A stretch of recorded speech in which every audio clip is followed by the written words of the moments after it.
Something lives beneath the Norwegian fjords. The fishermen knew it. They always knew it. For 1,000 years, men have pushed their boats out into waters so deep, so black, so cold, that the bottom has never been mapped. They went out because they had to, because their families needed food, because the sea was the only road they had. And sometimes they didn't come back. Not because of storms, not because of rocks, because of something else. Something that left no wreckage, no bodies, nothing but silence, and a boat found drifting empty, the nets torn from below. Tonight we go under the surface, into the oldest darkness Norway has ever known. Tonight, we talk about what lives beneath. The Norse had a word for it: Kraken. Not the movie monster, not the cartoon, the real thing. Or rather, the real fear that sailors carried with them every time they left shore. The earliest written accounts of the Kraken appear in Norwegian texts from the 1100s. A creature so vast that sailors would mistake it for an island. Ships would anchor on its back, light fires, begin to make camp, and then the island would move, would sink, would take everything down with it into the black. Historians have debated for centuries whether the Kraken was simply a giant squid, seen from a distance and exaggerated by fear. And perhaps it was. The giant squid is real, we know that now. Architeuthis dux, reaching lengths of 14 meters with eyes the size of dinner plates. But the Norwegian sailors weren't describing giant squid. They were describing something that chose to surface, something that was aware of them, something that waited. There is a stretch of water between the islands of Rost and Værøy in the Lofoten archipelago called the Moskstraumen, the maelstrom. Edgar Allan Poe wrote about it. Jules Verne put it in his novels. It is one of the most powerful tidal currents on Earth, a churning, howling vortex that can swallow boats whole. Local fishermen in the 1700s didn't explain the maelstrom as a tidal phenomenon. They said it was the Kraken breathing. Inhaling, the current would pull everything toward the center. Exhaling, it would push outward. The creature beneath was simply breathing in its sleep. And on the rare occasions when the waters went completely still, flat, glassy, unnaturally calm in the middle of open ocean, that was the moment of deepest danger. That was when it was waking up. But the Kraken was not the only thing in the water. The Norwegian coast stretches for over 25,000 kilometers, if you follow every fjord, every inlet, every island.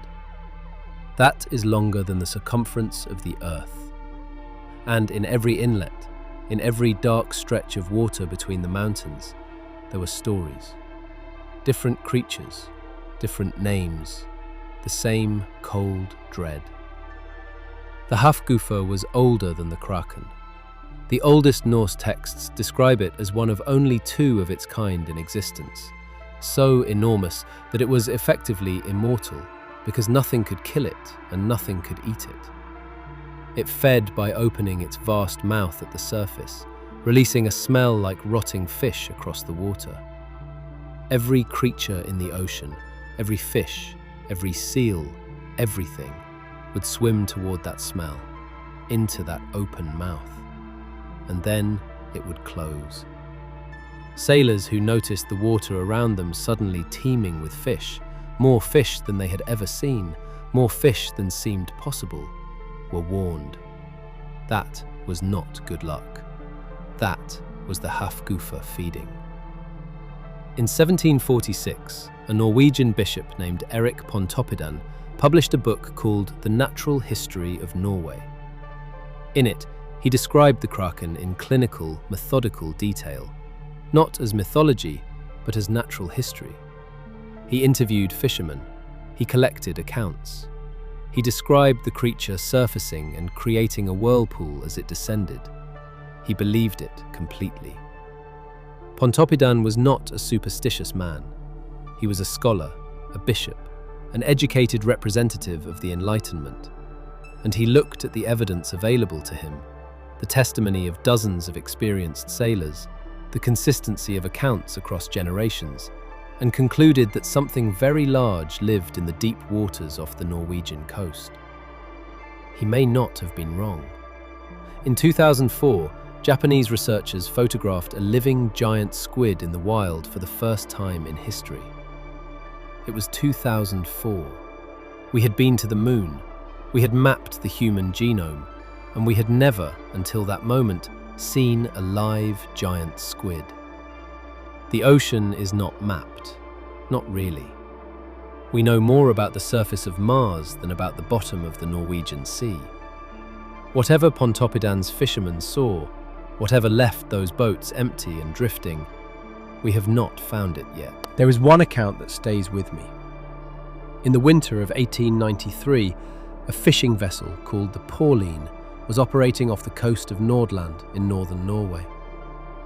The crew of 6 had been out for 3 days. The weather was calm. The catch had been good. On the 3rd evening, as they were preparing to return to shore, the water around the boat went still. Not quiet, still. The kind of stillness that has weight to it. The kind that makes you stop what you are doing without knowing why. The captain, a man named Anders Holt, who had been fishing these waters for 30 years, later told the harbour master that he had seen the sea rise. Not a wave, not a swell. The sea itself rising, in a circle perhaps 200 meters across, as if something enormous was pressing up from below. The boat was pushed sideways, not violently, gently, the way you might move something small out of your way without thinking about it. And then the water dropped back. The stillness ended. The wind returned. All 6 men made it home. Anders Holt never went back out on the water.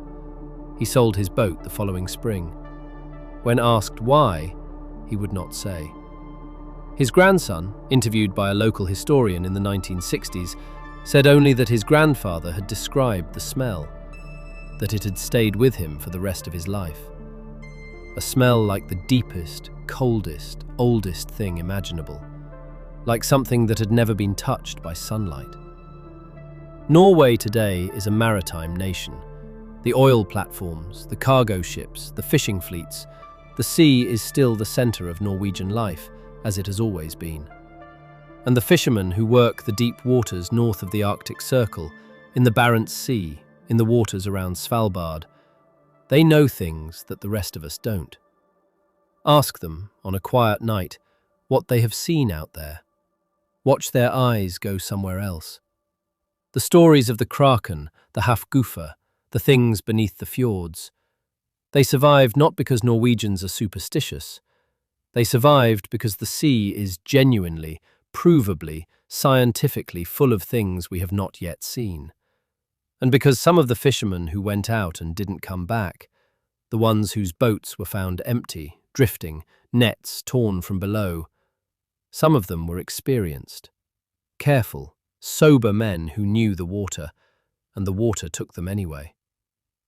Whatever is down there, whatever has always been down there, it is older than our names for it, and it is not done.